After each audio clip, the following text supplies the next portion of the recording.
What's up, guys? So we got something in the mail. Ordered about a week ago, and it came in. I'm going to check it out. I'm gonna open it up and I guess do a little unboxing.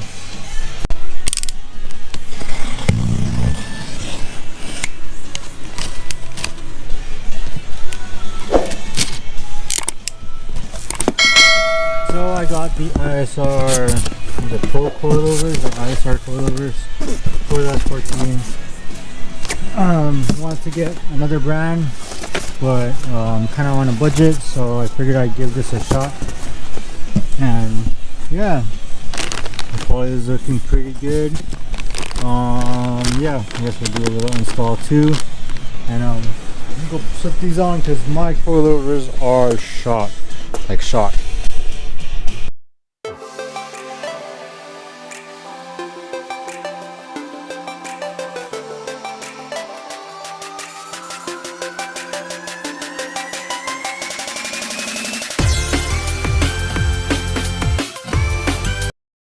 Alright, so what I just did, I removed the top strip mount bolts and nuts, which is a size 14. There's 3 of them on each side.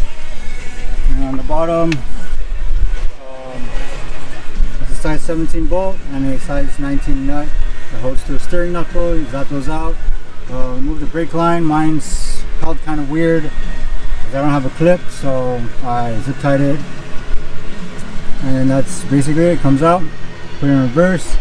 Try to match the height with the new coilovers so I can kind of keep the same height, and then we'll get to the rear.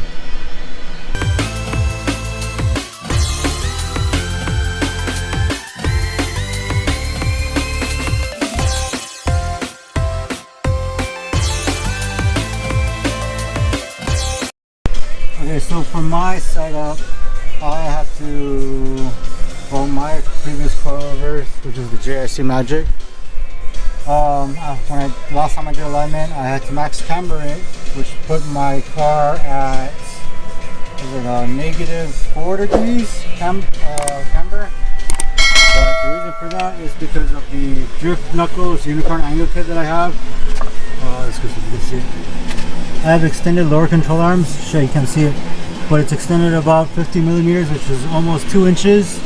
So even if I were to make my camber on the camber plates even or neutral, it'd probably put it at like -7, -8 degrees, which is a lot of camber period. So, but when I do alignment, I'll even it out.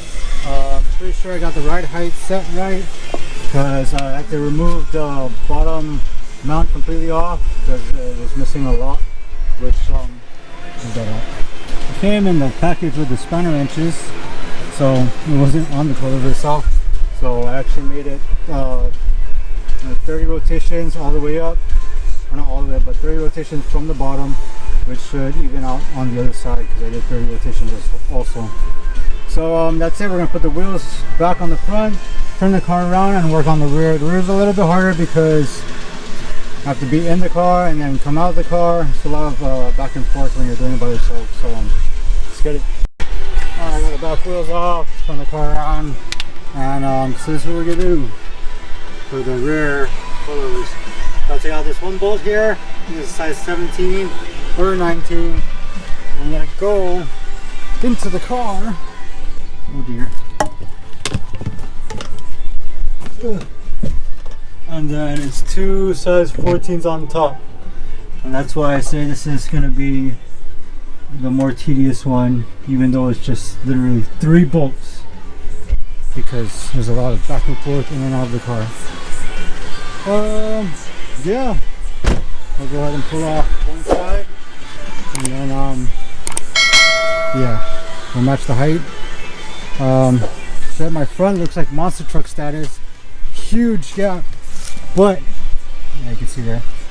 But one thing I know, what I've experienced with this one's fucking even bigger gap. One thing I've noticed with coilovers, especially brand new coilovers, is that sometimes it needs to settle and then it gets its actual height. So really crazy to look at it like that much gap, but we're gonna run it like that for a little bit, and then when it drops, then we'll adjust the height. Hopefully it goes to where I want it to go. So. Alright, there you go. ISR coilovers are now on. All my ride heights are jacked the fuck up. Like, they're all uneven.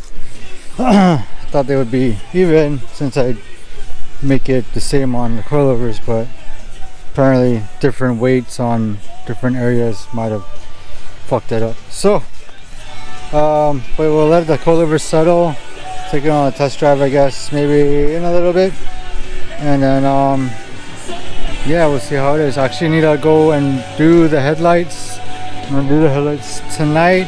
I'm not gonna record that because it's gonna be a little weird, but yeah, here's a little test drive.